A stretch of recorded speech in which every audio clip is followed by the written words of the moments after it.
La femme est allée à la banque. Puis elle a sorti une voiture jouet télécommandée et l'a cachée sous une poubelle. After the bank closed, la femme a télécommandé la voiture pour la faire bouger. La voiture jouet a activé l'alarme de la banque. Bientôt, de nombreux policiers sont arrivés à la banque. Ils ont fouillé la banque de fond en comble, mais n'ont rien trouvé d'anormal. Ils ont conclu que c'était une fausse alerte. Après leur départ, la femme a de nouveau télécommandé la voiture pour déclencher le système d'alarme. La police est retournée à la banque. Elles n'ont rien trouvé. Elles étaient encore plus convaincues d'un dysfonctionnement du système. Une fois que la police est totalement partie, la femme et ses complices ont immédiatement forcé la porte d'entrée de la banque.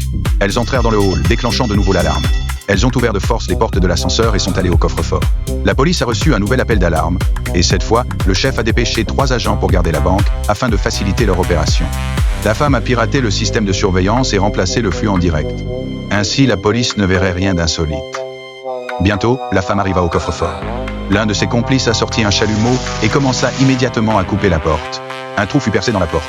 Après refroidissement, la femme a manipulé un bras robotique en le connectant à l'interface de la porte. Mais il leur restait encore à déchiffrer le code. Une mauvaise saisie et la porte se verrouillerait définitivement.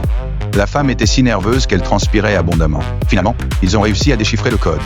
La lourde porte d'acier s'est ouverte lentement, découvrant des milliards d'espèces entassées à l'intérieur. La bande était ravie. Ils fourraient les billets dans des sacs. La femme ouvrit tranquillement un coffre-fort et sortit un pistolet. Elle écarta son petit ami et actionna la télécommande. Les grilles du coffre-fort se sont abaissées. Il garde les autres à l'intérieur. Il ne pouvait que regarder furieusement la femme s'éloigner. La femme a gagné le hall et lancé une grenade fumigène pour échapper à la police. Sous le couvert d'une épaisse fumée, elles ont réussi à s'échapper de la banque.